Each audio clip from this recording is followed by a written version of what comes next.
हैं कि शिव कौन है, शिव कौन है और त्रिदेवों में श्रेष्ठ कौन है, इसकी कथा को वो सुनाने लगे। कहने लगे कि एक समय हम ब्रह्म देवता के पास गए, यही जिज्ञासा को लेकर। ब्रह्मा जी के पास वेद व्यास जी गए यही जिज्ञासा लेकर कि प्रभु इस सृष्टि में श्रेष्ठकर कौन है और शिव कौन है, ये भाव लेकर वो गए। तो ब्रह्मा जी ने कहा कि पुत्र, इस भाव को सुनने से पहले एक विषय मैं कह देता हूं कि जो शिव और विष्णु में भेद देखता है वो पाप का भागीदारी होता है। और पुत्र, मैंने यही भेद देखा। मेरे पहले 5 मुख थे और 5 मुख से अब बच गए 3। तो इस विषय को सुनकर वेद व्यास जी ने पूछा कि हे पितामह, ऐसे कैसे हो गया? तो कहने कि देखो, अब हम तुम्हें कथा सुनाते हैं, ध्यान से सुनो। सूत जी भगवान शौनक आदि ऋषियों को कह रहे हैं और हम आप लोगों को ये कथा सुना रहे हैं। कहने कि एक समय क्षीर सागर के ऊपर में भगवान श्रीमन नारायण पानी के बुलबुले से प्रकट हुए। जल के अंदर में बुलबुले उठे और वहां पर में प्रकट हो गए भगवान। भगवान का जन्म नहीं हुआ, भगवान प्रकट हुए।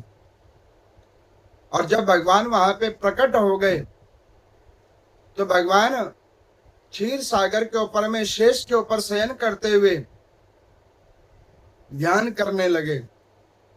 और उस ध्यान में उनकी नाभि से एक कमल पुष्प निकला। और देखो पुत्र, उस कमल पुष्प के ऊपर में मैं जाकर बैठा। अब जैसे ही मैं कमल पुष्प के ऊपर में जाकर बैठा तो मेरे मन में एक भाव आ गया कि मैं श्रेष्ठ हूं और नारायण मुझसे छोटे हैं। तो मैं कमल पुष्प के ऊपर में बैठने के बाद मैंने मेरे नीचे लेटे हुए नारायण भगवान को देखकर मैंने उनको कहा कि सुनो पुत्र, तुम ये किस प्रकार का ध्यान कर रहे हो? वेद व्यास जी कहते हैं कि देखो सूत, इस प्रकार से ब्रह्मा जी ने नारायण भगवान को संबोधित करा। इसको सुनकर नारायण भगवान हंसने लगे, कहने लगे कि तुमने पुत्र किसको कहा? तो उन्होंने कहा कि स्वाभाविक है, मेरी अवस्था आपसे प्रौढ़ है और आपकी आयु मुझसे तरुणा है, तरुणी आयु है आपकी। तो वस्तुत रूप में मैं आपका पिता हूं और आप मेरे पुत्र हो, इसीलिए कि मैं ऊपर बैठा हूं और आप नीचे हो। अब ये जब कहा तो नारायण भगवान ने कहा कि अच्छा, अगर ये विषय है तो आप अपने उत्पन्न होने की स्थिति को तो ज्ञान कर लो, आप उत्पन्न कहां से हुए हो? अब इस बात को सुनकर ब्रह्मा जी कहते हैं कि सुनो वेद व्यास, जैसे ही मैंने इस बात को सुना मन में शंका हो गई कि मैं उत्पन्न कहां से हुआ हूं। तो उन्होंने ध्यान किया, ध्यान से उन्हें पता लगा कि वो कमल पुष्प के ऊपर में आए हैं। अब उस भाव को ध्यान करते हुए उन्होंने क्या किया कि कमल पुष्प के अंदर में प्रवेश किया कि हमारी उत्पत्ति कैसे हुई है उसको जानने के लिए। अब उस कमल पुष्प के अंदर में प्रवेश किया, टहनी के मार्ग से 1,00,000 वर्ष तक ब्रह्मा जी नीचे उतरते रहे, लेकिन उन्हें अपना अंत नहीं पाया। समझ गए कि ये नारायणी लीला है, इसे कोई सहज रूप में जान नहीं सकता। और मैं भी आपको कहता हूं, भगवान की लीला कोई भी सहज रूप में नहीं जान सकता। भगवान की लीला हो जाने के बाद आपको पता लगती है, क्योंकि भगवान कहते हैं कर्तुम अकर्तुम, ये दोनों ही विधान उन्होंने अपने पास रख रखे हैं। कर्तुम और अकर्तुम, ये दोनों विधान। अब इस प्रकार से ब्रह्मा जी नीचे गए, जाते गए उन्हें अपना छोर नहीं प्राप्त हुआ। जब उनका अपना छोर प्राप्त नहीं हुआ तो थक हार के वो ऊपर आ गए। नारायण भगवान ने हंसकर पूछा, क्यों ब्रह्मा जी, आपको पता लग गया? आपका प्रकट्य कैसे हुआ है? अब इस भाव को सुनकर ब्रह्मा जी को क्रोध आ गया। ब्रह्मा जी ने क्या किया? उसी वक्त ब्रह्म अस्त्र का अनुसंधान किया और श्रीमन नारायण भगवान के वक्ष स्थल पे मारा। सीने के ऊपर में ब्रह्म अस्त्र का अनुसंधान किया। उससे नारायण भगवान का बाएं तरफ सीना थोड़ा झुक गया। भगवान को क्रोध आया। अब भगवान नारायणी अस्त्र से जैसे ही ब्रह्मा जी को प्राण दंड देने लगे, ठीक उसी समय उन दोनों के युद्ध के बीच में एक शिलाखंड तेज पुंज प्रकट हो गया, जिसमें दोनों के बीच में एक ज्योति स्वरूप खंभ प्रकट हो गया। उसमें इतना तेज उत्पन्न हो गया जिसमें ब्रह्मा जी का तो ब्रह्म अस्त्र जल के भस्म हो गया और नारायण भगवान का कवच अस्त्र निस्तेज हो गया और वहां पर एक स्वर उत्पन्न हो गया जिसका नाम प्रणव रखा गया। यहाँ पर एक स्वर उत्पन्न हुआ जिसका नाम प्रणव अक्षर रखा गया और वो प्रणव अक्षर क्या है? ओम। यहाँ पर में ओम शब्द प्रकट हो गया। उसी ओम शब्द से भगवान भूत भावन शंकर प्रकट हुए उस ज्योति खंभ से। बोले शंकर भगवान की जय। युद्ध करते हुए ब्रह्मा जी को उन्होंने कहा कि ये क्या कर रहे हो? उन्होंने कहा कि आप कौन हो? भगवान शंकर ने कहा कि अभी भी तुम्हें समझ नहीं आया हम कौन हैं? हमारे तेज मात्र से तुम्हारा ब्रह्म अस्त्र भस्म हो गया, नारायण अस्त्र निस्तेज हो गया। अब उन्होंने पुनः पुनः निवेदन किया तो भगवान शंकर ने कहा कि मैं शिव हूं। और शिव उत्पन्न कहां से हुए? ओमकार से, प्रणव अक्षर से भगवान शंकर प्रकट हुए। अब युद्ध तो रुका, लेकिन अभी भी एक विषय रह गया, श्रेष्ठ कौन है? दोनों में से श्रेष्ठ कौन है? ब्रह्मा जी ने कहा कि ठीक है, अब आप आए हो तो आप हमारी मध्यस्थता करवा दो। हम में से जो श्रेष्ठ हो उसको श्रेष्ठ का नाम दे दिया जाए। नारायण भगवान ने कहे कि ये विषय भी ठीक है, जो श्रेष्ठ हो उसको श्रेष्ठ वाला स्थान दिया जाए। तो भगवान शंकर ने कहा कि ठीक है, आप आयु में प्रौढ़ हो तो आप ऊपर जाना प्रारंभ करो और आपकी आयु तरुण जैसी दिखती है तो आप इसके नीचे जाना प्रारंभ करो। अब ब्रह्मा जी ने कई लाख वर्ष तक उस ज्योति खंभ के छोर को देखने के लिए अपने तपोबल से वो ऊपर जाते गए और नारायण भगवान समझ गए कि इनमें और मुझ में भेद नहीं है, तो वो थोड़ी ही दूर जाकर आकर अपने आसन पे बैठ गए और प्रणव अक्षर का ध्यान करने लगे, ओम का ध्यान करने लगे। देखो, वेद माता गायत्री जिससे 1,63,00,000 मंत्र उत्पन्न हुए हैं, जिसमें 22 लाख बीज मंत्र हैं और उन मंत्रों का उच्चारण बगैर प्रणव अक्षर के निष्फलित है। अब यहाँ पर मैं ओम को उच्चारण करने की महिमा भी बतला रहे हैं, प्रणव अक्षर का। अब प्रणव अक्षर का कौन कौन ध्यान कर सकता है, कौन उच्चारण करता है, उस विषय को आप सुनिए। शिव महापुराण में सूत जी कहते हैं कि हे सौनक आदि ऋषियों, आदि पुरुष पूर्ण ब्रह्म वो प्रणव अक्षर ओम है। ओम से ही सृष्टि उत्पन्न हुई है और ओम के अंदर ही सृष्टि संपूर्ण हो जाएगी। तो कहते कि इसका ध्यान तो हर कोई कर सकता है, उच्चारण केवल पुरुष कर सकते हैं, महिलाओं को उच्चारण करने का विधान नहीं है।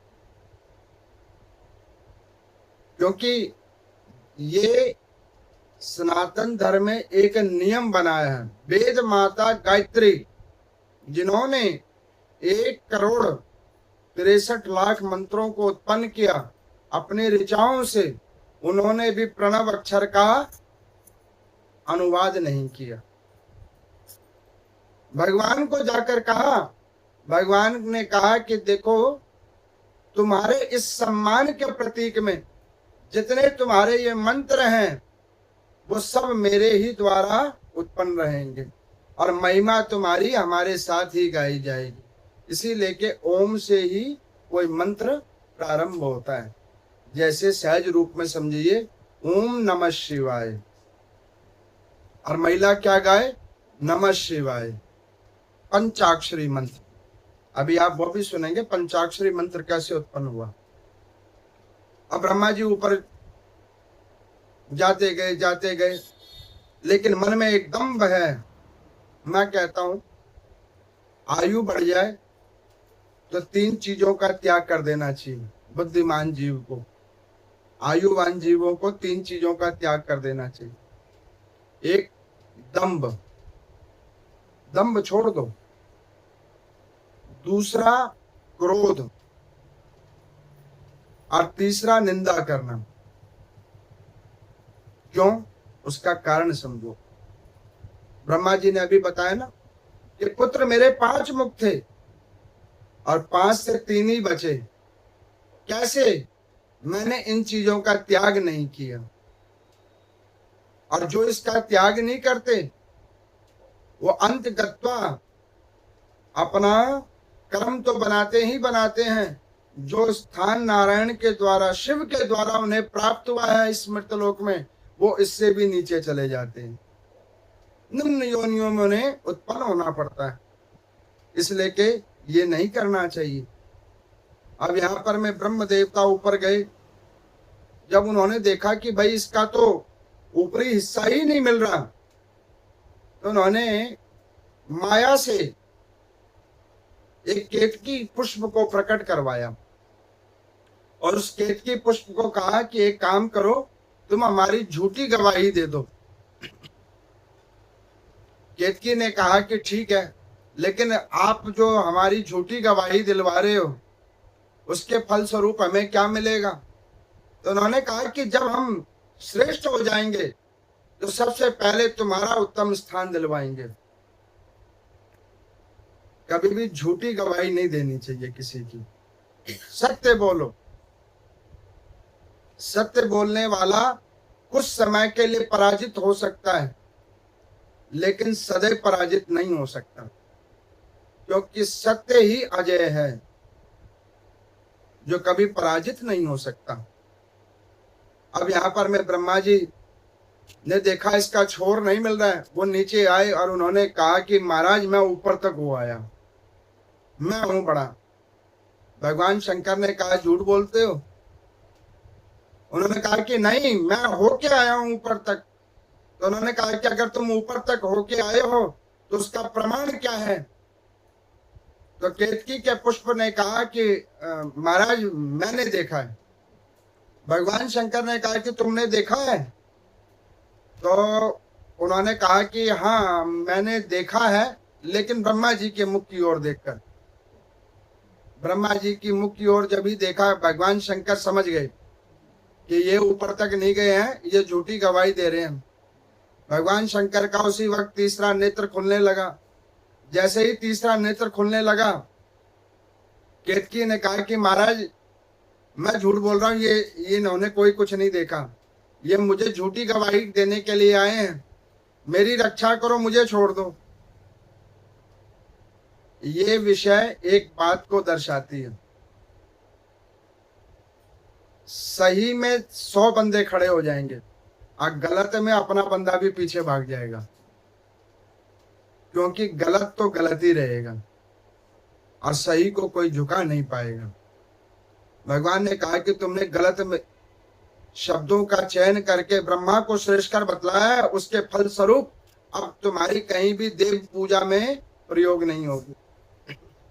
केतकी का पुष्प किसी देव पूजा में प्रयोग नहीं होगा, इससे निकला हुआ गंध भी कहीं प्रयोग में नहीं होगा, इसके रस का कहीं प्रयोग नहीं होगा, न ये देव पूजा में कार्य होगा, न पितर पूजा में ये कार्य होगा।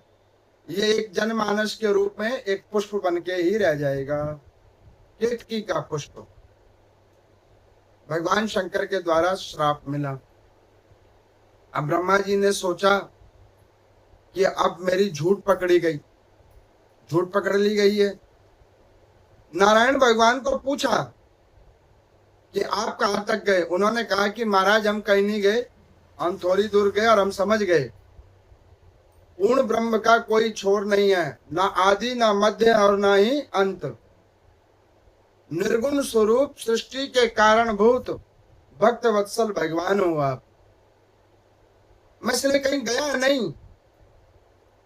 अब इस बात को सुना भगवान शंकर ने क्या किया, उसी वक्त ब्रह्मा जी का जो पांचवा मुख है, जिसने मिथ्या वाचन किया और जिसमें जलन हो गई थी नारायण को छोटा दिखाने के प्रति, उसको भगवान ने भस्म कर दिया।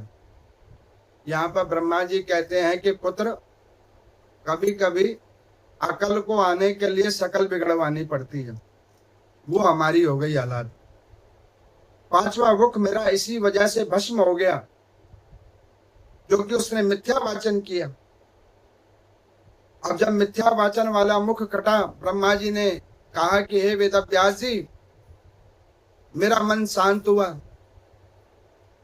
पाप का विमोचन हुआ और मैं उससे मुक्त हुआ। तो यहाँ पर शौनक आदि ऋषियों ने पूछा कि प्रभु उसके बाद क्या हुआ। तो कहने कि देखो, उसके बाद भगवान शंकर की कृपा से त्रिदेव ध्यान की मुद्रा में बैठे, ध्यान करने लगे। और वो ध्यान क्या करने लगे कि वो प्रकट क्यों हुए हैं, उसका वो ध्यान करने लगे। और त्रिदेवों ने एक ही अक्षर का ध्यान किया, वो अक्षर था प्रणव अक्षर। और जब प्रणव अक्षर का ध्यान होने लगा तो एक कोने में नारायण भगवान बैठे और एक कोने में भगवान शंकर बैठे और दूसरी तरफ ब्रह्म देवता बैठे। इन्होंने प्रणव अक्षर का ध्यान किया। जब प्रणव अक्षर का निरंतर ध्यान हुआ तो श्रीमन नारायण भगवान के शरीर से पसीना निकलने लगा और उस पसीने से एक जल का रूप उत्पन्न हुआ और वो जल की धारा भगवान भूत भावन शंकर के श्री चरणों में जाकर समर्पित होने लगा, जिससे उन्हें शीतलता प्रदान हुई। उस ज्योति खंभ के अंदर में शीतलता प्रदान होने लगी, जिससे भगवान शंकर अति प्रसन्न हुए। उन्होंने वहां वरदान दिया, कहा कि आज से इस ज्योति खंभ को लिंग बैर कहा जाएगा। क्या कहा जाएगा? लिंग बैर, जिसका नाम शिवलिंग रखा जाएगा। भगवान का एक तो साकार रूप है, जो विग्रह रूप है, जैसे ऊपर में भगवान शंकर की विग्रह स्वरूप है, बैठे हुए हैं। और भगवान का एक निराकार रूप है, जिसे कहते हैं लिंग बैर, जो किसी भी आकार में हो सकता है। अब यहां पर सूजी कहते हैं कि ध्यान से सुनो, शिवलिंग कितने प्रकार के होते हैं उसको ध्यान से सुनो। अब शिवलिंग आपने अभी सुना प्रकट कैसे हुआ है, आप लोगों ने सहज रूप में सुन लिया, समझ में आ गया। अब आप ध्यान से सुनिए शिवलिंग कितने प्रकार से होते हैं, जिसकी कथाएं अभी आप आगे सुनेंगे। सर्वप्रथम भगवान कहते हैं कि शिवलिंग पत्थर पाषाण की हो, दूसरा मिट्टी की हो, तीसरा काष्ठ की हो, चौथा धातु की हो पांचवा सफ्टिक की हो, छठा पारे की हो, और अगर ये सब सुलभ ना हो पावे तो योग क्रिया माध्यम से जीवात्मा के अंदर प्रवेश करने वाले भगवान शिव जीव के अंगुष्ठा के अंदर भी प्रवेश कर जाते हैं। ऐसे करके भी शिवलिंग की महिमा बतलाई है। मानसिक पूजा का प्रारंभ किसने किया? भगवान शंकर ने। शिव महापुराण कहती है, जिस घर में सूतक लग गया हो, पातक लग गया हो, जहां पर में किसी माता बहन को रजस्व लग गया हो, उस स्थिति में भी वो शिव की मानसिक पूजा कर सकती है। हर स्थिति में भगवान शंकर की पूजा करने का विधान है। तो उसमें उन्होंने अंतिम जो भाग बतलाया वो अपने शरीर के हाथ का श्रेष्ठ अंगुष्ठा, इसके अंदर में शिवलिंग को दिखाया। तो इस प्रकार से ये शिवलिंग को उन्होंने पूजन करने का विधान बतलाया। और यहाँ पर सूत जी कहते हैं कि हे शौनक आदि ऋषियों, भगवान शंकर ने कहा कि कोई किसी भी सहज विग्रह स्वरूप को शिव तत्व जानकर उस पर पूजन करेगा तो उसको शिव पद की प्राप्ति हो जाएगी।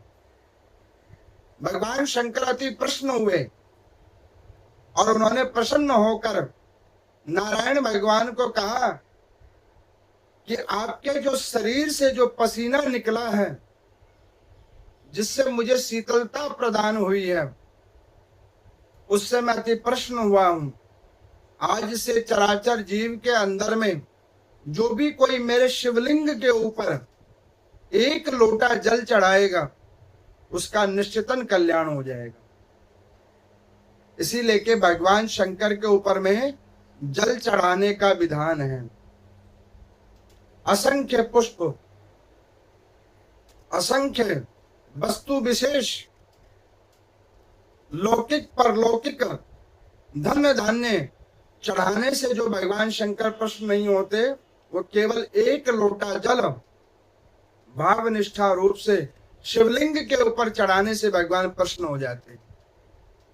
भगवान शंकर कहते हैं, जिसके भाग्य में कुछ भी ना हो, जिसको दुखों ने घेर रखा हो, शारीरिक, सामाजिक और कर्मिक, उसका अगर वो निवारण चाहता है तो केवल एक लोटा जल शिवलिंग के ऊपर चढ़ावे तो उसका निश्चितन कल्याण होवे।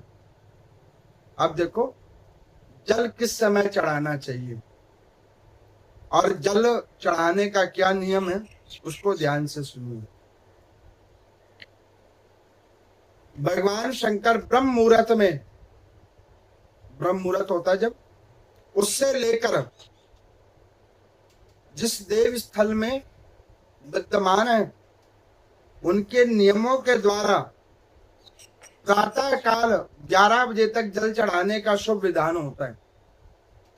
इस समय में जो आप जल चढ़ाओगे उसका पुनित फल आपको प्राप्त होगा। उसके बाद प्रदोष काल में भगवान शिव के ऊपर जल चढ़ाने का अधिक महात्मा है। अब जहां पर में केवल शिव स्वयंभू रूप से प्रकट है, ज्योतिर्लिंग रूप में प्रकट है, केवल वही 2 स्थान है जहां पर पूरे दिन 12 मास जल चढ़ता है। अन्यथा जल चढ़ाने का नियम प्रातः काल का ही है। ये मैं नहीं, शिव महापुराण कहती है। प्रणव अक्षर का ध्यान आप पूरे दिन कर सकते हो, सुबह शाम रात। अब किसी ने पूछा हो कि पंडित जी प्रणव अक्षर का अभी आपने बोला ओम का उच्चारण महिला तो कर नहीं सकती, तो ओम का उच्चारण महिला नहीं कर सकती और अभी आप बता रहे हो कि प्रणव अक्षर कोई भी ध्यान कर सकता है, वो कैसे? तो अब आपको मैं बतलाता हूं, मुख से उच्चारण नहीं, ध्यान करके, ध्यान करके। जैसे अभी मैं ये आपको कथा सुना रहा हूं, एक ध्यान मेरा है, पहले वो ध्यान के रूप में मेरे पास वो कथा जो मुझे सुनाना है वो प्रकट हो रहा है और मैं आपको सुना रहा हूं। ठीक उसी प्रकार से वो ध्यान है। ध्यान में प्रणव अक्षर का ध्यान करो और उस ध्यान के रूप में आपको पूर्ण ब्रह्म प्राप्त होंगे। इसी को योग कहते हैं और योग में ध्यान पहली मुद्रा होती है और उसी ध्यान से पूर्ण ब्रह्म का ध्यान करते हुए आत्मा परमात्मा में जाकर मिल जाती है। अब आपको पता लग गया परमात्मा में सहज रूप में मिलने का तरीका। अपने ध्यान में अपने आप को इतना प्रबल करो जिसके माध्यम से आपका ध्यान इस आत्मा रूपी ज्योति का ध्यान पूर्ण रूपी ज्योति में पूर्ण ब्रह्म में ध्यान लगे और उसमें वो उसका प्रवेश हो जाए। अब मान के चलो कोई कहे कि हमारा ध्यान नहीं लगता और हम ध्यान सहज रूप में कैसे लगावें। अब आपको मैं बतलाता हूं ध्यान कैसे लगाया जाता है।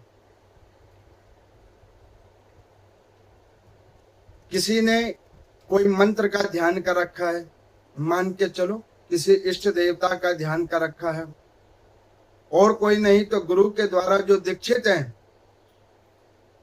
वो गुरु का जो मंत्र है उसी का अगर ध्यान हुआ है तो उस मंत्र का वो माला के ऊपर में, अपने हस्त के ऊपर में, अथवा और कुछ नहीं तो वो एक जन शून्य स्थान पर बैठकर साकार अथवा निराकार। अब देखो साकार क्या है, मान के चलो भगवान शंकर ही का ध्यान किया जा रहा है तो साकार रूप हो गया, जैसे शिवलिंग विग्रह, ये साकार रूप हो गया। निराकार रूप में मंत्र हो गया, जैसे ओम नमः शिवाय। अब इसका आप ध्यान करना शुरू करो। अब ध्यान कैसे किया जाता है उसको समझिए। शुद्ध आसन के ऊपर बैठकर स्नान ध्यान करने के बाद पूरा पश्चिम दिशा के अंदर में अपने मुख को करके व्यक्ति को क्या करना चाहिए, एक निष्ठ भाव से, चाहे मंत्र के रूप में चाहे विग्रह स्वरूप में, उस पे एक टक होकर ध्यान करना चाहिए। ध्यान में मतलब उन्हीं का विचार करना चाहिए और उसके बाद निरंतर एकाग्रचित्त होकर अपने मन को समझाना चाहिए कि मुझे इसका ध्यान करना है। और जब आप उसका ध्यान करोगे, 1.25 माह तक ध्यान करोगे, तब जाकर आपका एक दिन ध्यान में बढ़ेगा। 1.25 माह ध्यान करने पे पहले आपके द्वारा किए गए अभी तक के पाप कर्म वो सांसारिक, विषयिक और सामाजिक, पारिवारिक रूप में प्रकट होगा आपके आगे। और जब वो प्रकट होगा तो वो आपको उससे बाहर निकालेगा। मेरे को पीछे किसी ने पूछा कि हम भगवान का पूजन करने के लिए बैठते हैं, माला जाप करने के लिए बैठते हैं, लेकिन हमारा ध्यान नहीं लगता, पूजा में मन नहीं लगता, उसका कारण क्या है? तो उसका कारण समझो। जब आप कोई सत्कर्म करने के लिए तैयार होते हो, पूजा करने के लिए कोई तैयार होते हो, उस समय में 2 चीजें आपके सामने आ जाती हैं। बाएं तरफ में आपके सारे पाप कर्म, आप जो कर रहे हो वो पूर्व जन्मों के द्वारा जो किया हुआ है वो। अब वो किस किस रूप में आ जाते हैं? पहला, प्रमाद, नींद आने लग जाएगी, आलस्य। देखो 4 दिन से आप जगे हुए हो और सामने में निंदा हो रही है, आपकी आंखें भी खुली रहेगी, कान भी चलता रहेगा, मन लगा रहेगा, हाल रुचि दर रुचि। लेकिन ठीक उसी के विपरीत अभी स्नान करके आयो, अच्छे से रात में सो के आयो, लेकिन देव पूजा, कोई वेदों उपनिषदों का उपाख्यान सुन रहे हो, हाल नींद आ जाएगी। क्यों? उसका कारण सुनो।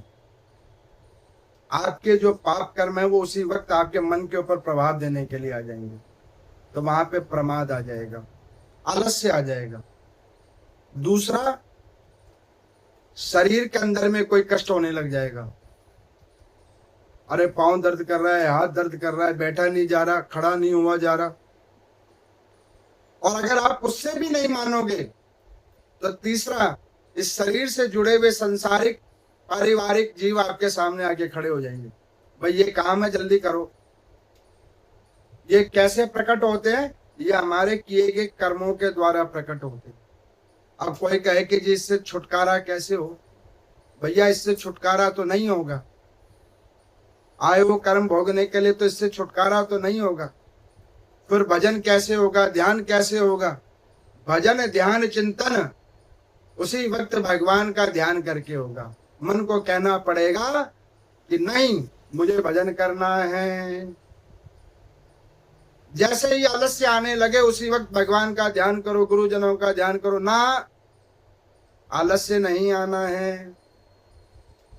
हाल चेतना आ जाएगी, मन इधर उधर भटकने लगे, उसी वक्त ध्यान करो, मन अपना काम करेगा। मैंने पीछे कथा में बतलाया था, मन कोई स्त्री पुरुष नहीं है। मन कोई आदमी है क्या, या कोई औरत है? मन क्या है? आत्मा की एक कल्पना है। आत्मा जो हमारी है उसकी एक कल्पना है मन, और मन ने ही बेड़ा गर्क कर रखा है। आज मेरा मन नहीं है कथा सुनने का, आज मेरा मन नहीं कर रहा कोई काम करने का। अब बताओ मन कौन है? मन कोई भी नहीं है। एक व्यक्ति एक महात्मा जी के पास गया, कहने लगा कि महाराज मेरा मन बड़ा अशांत है, वो मेरे को कहीं स्थिर नहीं रहने देता, तो भगवान के भजन तक को नहीं करने देता। महात्मा जी ने कहा कि अच्छा तेरा मन कहाँ है वो बता। कहले वही तो नहीं पता कहाँ है। तो उन्होंने कहा कि जब तेरे को तेरे मन के बारे में नहीं पता है तो वो तुझे अशांत कैसे कर देता है? तो उन्होंने कहा कि ये भी मुझे नहीं पता है। तो महात्मा जी ने कहा कि तुझे इसका पता करना है? कहने कि हाँ पता तो करना है। तो उन्होंने कहा कि करेगा एक तरीके से? तो कहने कि हाँ बताइए, होगा तो मैं करूंगा। तो उन्होंने कहा कि एक काम कर, ओम नमः शिवाय का जाप कर। क्या जाप कर? ओम नमः शिवाय का जाप कर। इसका जाप कर, तेरा मन समझ जाएगा सही बंदे से पाला पड़ गया है, और उसको बांधने का तरीका बता दिया। इसीलिए कि ये मंत्रों का जो विधान हमारे पुराणों शास्त्रों में, वो इसीलिए ये मन को कंट्रोल करने के लिए मंत्र हैं। मां से मन और मां से ही मंत्र। मन को कंट्रोल करने का अगर कोई मंत्र है वो मंत्र ही है। आए समझ में? आप लोगों को कथा सहज रूप में समझ में आ रही है ना? अब इस प्रकार से सूर्य भगवान कहते हैं कि हे शौनक आदि ऋषियों, ध्यान से सुनो। भगवान शंकर को वो जब एक लोटा जल चढ़ाने का उन्होंने बतलाया कि जो भी कोई लिंग बैर के ऊपर भाव निष्ठा रूप से शिवलिंग के ऊपर एक लोटा जल चढ़ा देता है, भगवान को वो अति प्रिय हो जाता है। अब भगवान इस प्रकार से कहने लगे कि जब ये विषय को जब सुना तो उसी वक्त नारायण भगवान के मन में भाव आया कि अगर मेरे एक पसीने से भगवान इतने प्रसन्न हो रहे हैं तो मैं भगवान के निमित्त कुछ करूं। तो भगवान श्रीमन नारायण ने क्या किया? कमल पुष्पों को तोड़कर उनकी माला बनाना प्रारंभ किया। अब उन्होंने भाव रखा कि इन पुष्पों को एक जगह एकत्रित करके भगवान को मैं अर्पण करूं। तो उन्होंने 107 कमल पुष्पों को तोड़ा। कितने को तोड़ा? जो कि मिले ही उतने। अब एक पुष्प रह गया, बड़ी देर विचार किया, उस पुष्प को मैं कहां से लाऊं, क्या करूं? तो उन्होंने क्या किया, अपना दाहिना नेत्र निकाला श्रीमन नारायण भगवान ने और उस माला में जोड़ दिया और जाकर भगवान शंकर को प्रदान कर दिया। भगवान शंकर बड़े प्रसन्न हुए, उस नेत्र को उठाया और अपना तीसरा नेत्र बना दिया। तब से भगवान शंकर का एक नाम हुआ त्रिनेत्रधारी। बोले त्रिनेत्रधारी भगवान की जय। भगवान के 3 नेत्र हो गए। मैंने पीछे बताया ना कि शिव और हरि में कोई भेद नहीं है। हरि के नेत्र से शिव देखते हैं और शिव की ही नेत्र से हरि देखते हैं, इनमें कोई भेद नहीं है। भगवान प्रश्न हुए, उन्होंने नारायण भगवान का एक नाम रख दिया कमल नयन। बोले कमल नयन भगवान की जय। कमल नयन नाम रख दिया भगवान का। अब इस प्रकार से कमल नयन भगवान हो गए। अब ये जब विषय को देखा ब्रह्मा जी ने कि नारायण भगवान ही भगवान शंकर को प्रसन्न किए जा रहे हैं, मैं तो कुछ नहीं कर पा रहा, तो उन्होंने सोचा कि मैं भी कुछ करूं। तो वो गए और भगवान शंकर के श्री चरणों में जाकर कहने लगे कि नाथ मैं क्या करूं, आप ही बता दो। तो उन्होंने उसी वक्त भगवान शंकर ने मुख से पंचाक्षरी मंत्र का उच्चारण किया, नमः शिवाय नमः शिवाय। अब देखो ये मंत्र कहां से उत्पन्न हुआ, भगवान शंकर के श्रीमुख से, नमः शिवाय। अब नमः शिवाय क्या है और इसे पंचाक्षरी मंत्र क्यों कहा जाता है, उसको ध्यान से सुनिए। 5 अक्षरों से उत्पन्न है नमः शिवाय। न म शिवाय 5 अक्षर है। अब इस 5 अक्षरों को भगवान शंकर ने प्रकट कर दिया एक जगह जोड़कर, नमः शिवाय। और नमः शिवाय का अर्थ क्या, उसको ध्यान से सुनिए। भगवान शिव के आगे जो नमः करता हो, जो मन कर्म वचन से भगवान शंकर के श्री चरणों में प्रीति रखता हो, वही शब्द का अर्थ है नमः शिवाय। ब्रह्मा जी को भगवान शंकर ने कहा एक काम करो, तुम इस पंचाक्षरी मंत्र का निरंतर जाप करो। मैं भी आप लोगों को कहता हूं, जीवन में खूब कष्ट आवे, आदि आदि दुख होवे, तो कोई काम मत करो, एक काम करो, नमः शिवाय। इसका निरंतर जाप करो। इसकी कोई संख्या नहीं है, 1 माला, 2 माला, 4 माला, 1 बार, 5 बार, 11 बार, कोई संख्या नहीं है।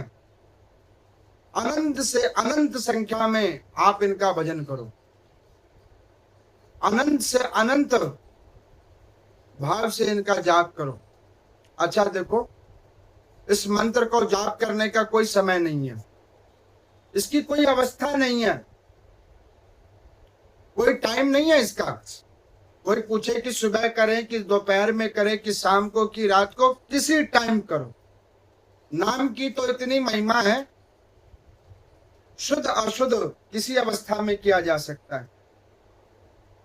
इसीलिए कि क्या करना चाहिए, जब शारीरिक, भौतिक, लौकिक, सांसारिक, पारिवारिक कोई दुख आ जावे घर में, तो क्या करो, नमः शिवाय। सारे रोगों का, सारे उलझनों का एकमात्र उपाय नमः शिवाय। नमः शिवाय का जाप करो। अब जब श्रीमन नारायण भगवान ने वो 108 पुष्पों का माला बनाकर भगवान शंकर के कंठ में डाला, भगवान प्रसन्न हुए और उनके शरीर से एक माला उत्पन्न हो गई जिसके अंदर में 108 मनकाएं हो गई। और ऊपर में नारायण का वो जो नेत्र है वो सुमेरु हो गया। वो क्या हो गया, सुमेरु। तब से ये माला प्रकट हो गई। आपको समझ आ रही है कथा? माला कब से प्रकट हुई? नारायण भगवान के द्वारा भगवान शंकर को वो 108 कमल पुष्पों को भगवान शिव को जब प्रदान किया तो भगवान ने प्रश्न होकर उस माला को प्रदान कर दिया। और उसके ऊपर में सबसे पहले किसने जाप किया? तो ब्रह्मा जी ने। और क्या जाप किया? नमः शिवाय। आया आपको समझ में कि भगवान शंकर क्या इस पंचाक्षरी मंत्र का जो भी कोई भाव निष्ठा रूप से जाप करता है, 1 बार, 5 बार, 11 बार, 1 माला, 2 माला, असंख्य माला, उससे उसके उतने उतने पाप कर्म कटित होते जाते हैं। यहां पर सूत जी से शौनक आदि ऋषियों ने कहा कि प्रभु अब इस पंचाक्षरी मंत्र के जाप की महिमा को आप बतला दीजिए। तो यहां पर वो कहने लगे कि ध्यान से सुनो। विंध्येश्वरी संहिता के अध्याय संख्या 23 से लेकर 26 के अंदर में वो नाम की महिमा का व्याख्यान कर रहे हैं। कहने लगे कि राजन ध्यान से सुनियो। सतयुग के अंदर में एक महाराज हुए जिनका नाम था इंद्रधुमन। अभी आप लोगों ने पीछे भी एक महाराज इंद्रधुमन की कथा सुनी थी, गजेंद्र मोक्ष की हमने आपको कथा सुनाई थी ना। ये दूसरे महाराज हैं। ये भगवान शंकर में प्रीति रखने वाले महाराज हैं। तो एक समय बिल्व वन के अंदर में महाराज इंद्रधुमन भगवान शंकर का नित्य ध्यान करते हुए, पार्थिव शिवलिंग पूजन करते हुए पंचाक्षरी मंत्र का जाप कर रहे थे रुद्राक्ष की माला के ऊपर।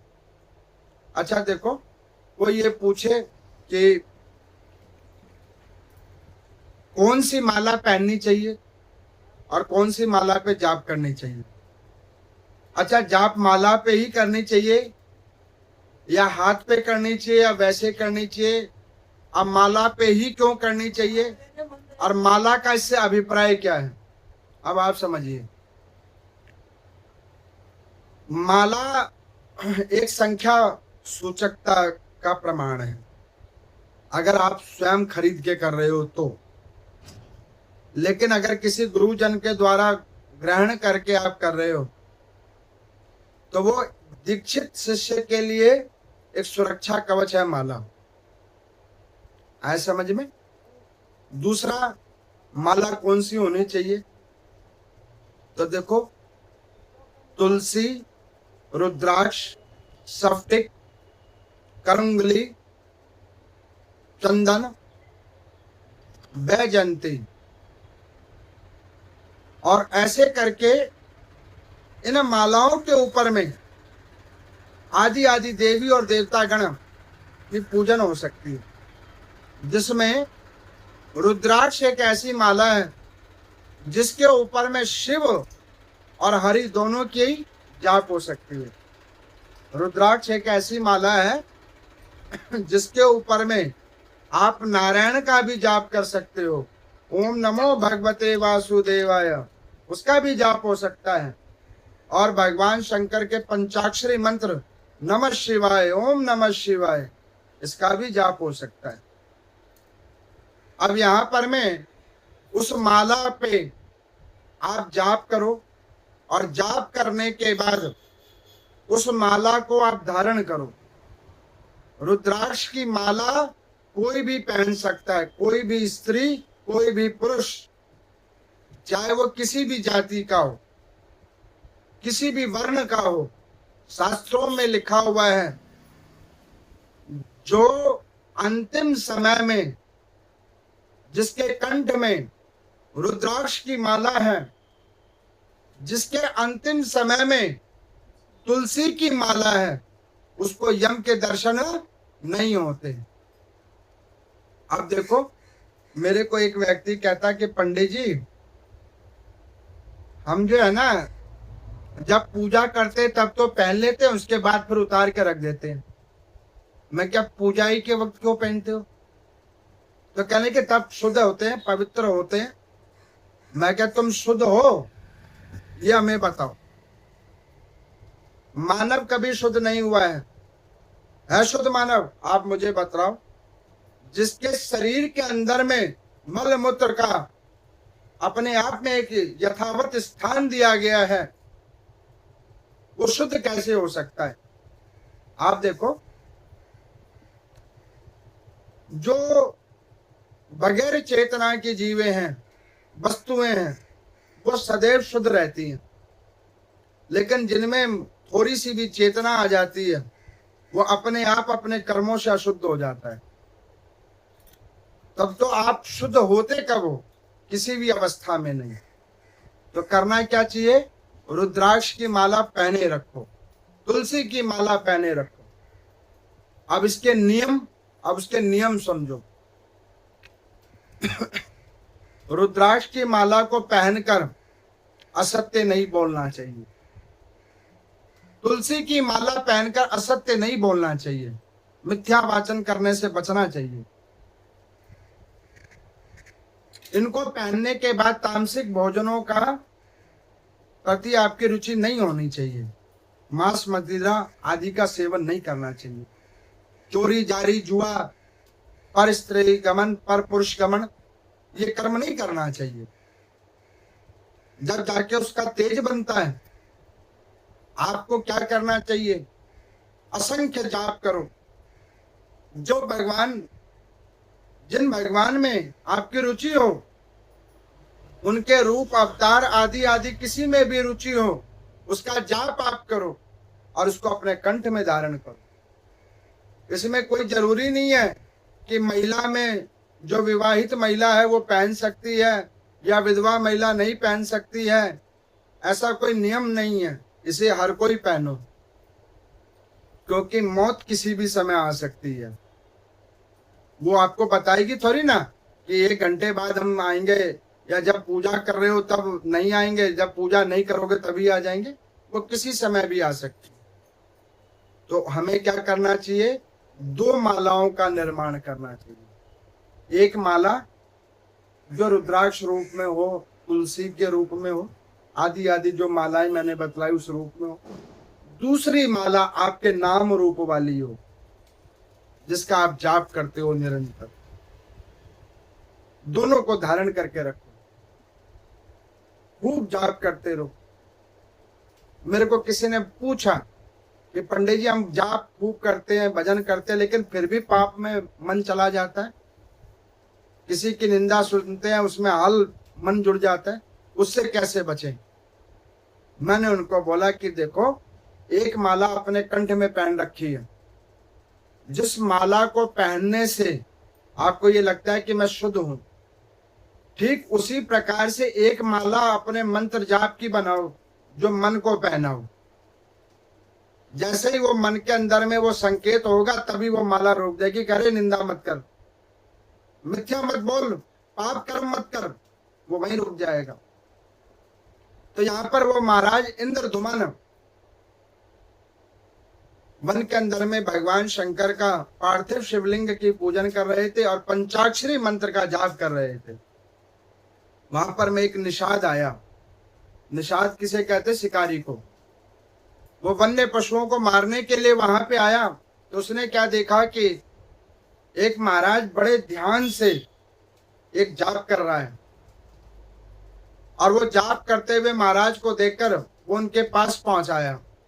कहने लगा कि आप ये क्या कर रहे हो? ध्यान चित्त होकर क्या कर रहे हो? तो इंद्रधुमन महाराज ने कहा कि जिसके करने से इस संसार से विमुक्ति होती है, इस संसार से जो मुक्त हो जाता है, मैं वो जाप कर रहा हूं। उन्होंने कहा कि महाराज मुझे भी बतला दो, आप क्या जाप कर रहे हो? उन्होंने कहा कि तुझे मुक्त होना है? तो कहने लगे कि हाँ मुझे मुक्त होना है। तो उन्होंने कहा कि फिर एक काम कर, ओम नमः शिवाय का जाप कर। क्या जाप कर? ओम नमः शिवाय का जाप कर, तो मुक्त हो जाएगा। अब उन्होंने क्या किया? ओम नमः शिवाय का जाप करना प्रारंभ किया। जाप करना प्रारंभ किया। उस जाप करते करते वो शिकार खेलने लगा। और जैसे ही वो शिकार खेलने लगा तो पीछे से एक सिंह आया और सिंह ने उस व्याध उस निषाद को भक्षण कर लिया। उसके द्वारा मृत्यु को वो प्राप्त हुआ। जैसे ही उसकी मृत्यु हुई तो राजा के द्वारा प्राप्त वो पंचाक्षरी मंत्र और वो रुद्राक्ष की माला जिसको उसने हाथ में पकड़ रखा था और मुख में पंचाक्षरी मंत्र चल रहा था, उसके प्रभाव से एक तरफ तो यम के दूत खड़े थे और दूसरे तरफ भगवान शंकर के पार्षद खड़े थे, शिवगण खड़े थे। दूतों ने कहा कि महाराज ये पापी है, इसने असंख्य वन्य पशुओं को मारा है अपने जी के स्वाद के पीछे। इस पापी शरीर को चलाने के पीछे ये नरक जाएगा। लेकिन शिवगणों ने कहा अंतिम समय में इसने पंचाक्षरी मंत्र का ध्यान किया है, रुद्राक्ष की माला इसने अपने हस्त में रखा है, इस प्रकार ये शिवलोक को जाएगा। इतने में भगवान शंकर प्रकट हुए, कालों के महाकाल महादेव प्रकट हुए। उन्होंने उस निषाद को मुक्त कर दिया और उसे शिवलोक को प्रदान किया। किस फल स्वरूप होकर? पंचाक्षरी मंत्र के जाप करने से। हम भी आपको कहते हैं कथाएं खूब सुनो, पूजाएं खूब करो, तप दान धर्म खूब करो, लेकिन नाम जाप उससे अत्यधिक करो। जितनी बार सांस लेते हो उतनी बार नाम जाप करो।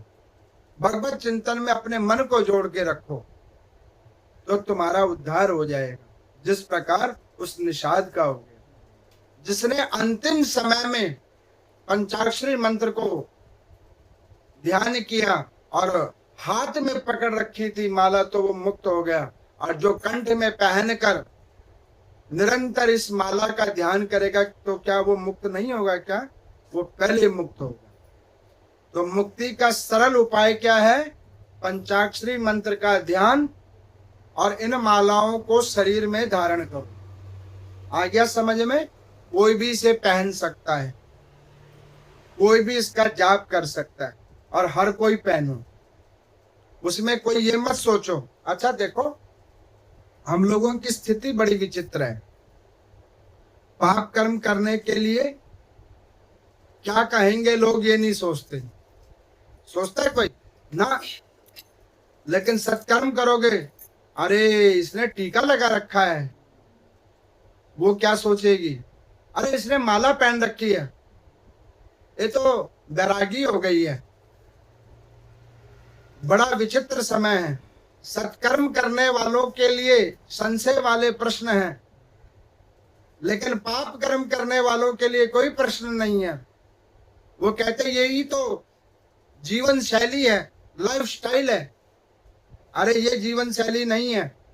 जीवन शैली ये है जो आयु आपके कर्मों के द्वारा आपको प्राप्त हुई है। जिस घर में आप आए हो, जिस समाज में आए हो, उसमें भगवान का भजन करो, निरंतर जाप करो और अपने आप को मुक्त करो। इसीलिए आप आए हो इधर। इधर ये सब करने के लिए थोड़ी ना आए, उधर उधर इधर उधर उधर। आप जो करने आए उस काम को ध्यान करो। तो यहाँ पर में सूर्य जी भगवान कहते हैं कि हे शौनक आदि ऋषियों, आज की कथा में हमने आपको क्या क्या सुनाया, याद आया है? कोई आंख बंद करके या खोल करके तो नहीं सो रहा। शिवलिंग की उत्पत्ति हमने आपको सुनाया। प्रथम भाग में शिवलिंग कैसे उत्पन्न हुए, त्रिदेव में कौन श्रेष्ठ है ये आपको पता लग गया। शिवलिंग कैसे उत्पन्न हुआ, लिंग बैर, भगवान शिव की पूजा का कोई टाइम नहीं है, ये सुन लिया आपने।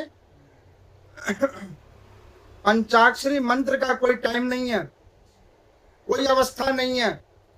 जिस स्थिति में हो वही करो। भाव तो एक और भी है मेरे को। एक बार एक भक्त था, वो क्या करने लगा कि उसको राम राम का जाप करने की उसको मन में भाव, तो वो एक दिन क्या हुआ, वो लघु शंका करने के लिए गया, शौच आदि कर्म। तो वहां राम राम, बहुत चर्चित ये कथा है, सबने सुनी हुई है। वहां राम राम कर रहा था, हनुमान जी वहां से जा रहे थे, उन्होंने देखा अरे बड़ा विचित्र आदमी है, शौच कर्म कर रहा है और वहां राम राम कर रहा है। आए उन्होंने कस के एक थप्पड़ मारा, ये क्या कर रहे तू। अब थप्पड़ मारा तो उसका मुंह लाल हो गया, मुंह लाल हो गया। तो हनुमान जी हाल गए भगवान के ध्यान के लिए, दर्शन के लिए। तो उन्होंने देखा भगवान ऐसे करके बैठे हुए। उन्होंने कहा नाथ आपको ये क्या हो गया, हाँ आप ऐसे क्यों बैठे हो। उन्होंने कहा भी तुमने थप्पड़ मारा ना मुझे। उन्होंने कहा कि प्रभु मेरे से कोई गलती हो गई क्या। उन्होंने कहा बहुत बड़ी गलती हुई है। क्या, मेरे भजन करते हुए भक्त को तुमने जाकर थप्पड़ मार दी। उन्होंने कहा प्रभु उसकी अवस्था तो देखो। उन्होंने कहा अवस्था कौन सी अवस्था, कैसी अवस्था, क्या पता उसकी उसी अवस्था में अगर शरीर निस्तेज हो गया फिर हो सकता है कि नहीं हो सकता है। आप जरूरी थोड़ी ना जगे रहोगे तभी मरोगे, ये कहाँ लिखा हुआ है। सोते हुए भी तो लोग पहुंच जाते हैं, किसी भी अवस्था में कोई जा सकता है। इसीलिए कि मैं ये कहता हूं हर अवस्था में राम का नाम लो, हर अवस्था में शिव का नाम लो, जैसे रहोगे वैसे ही मुक्त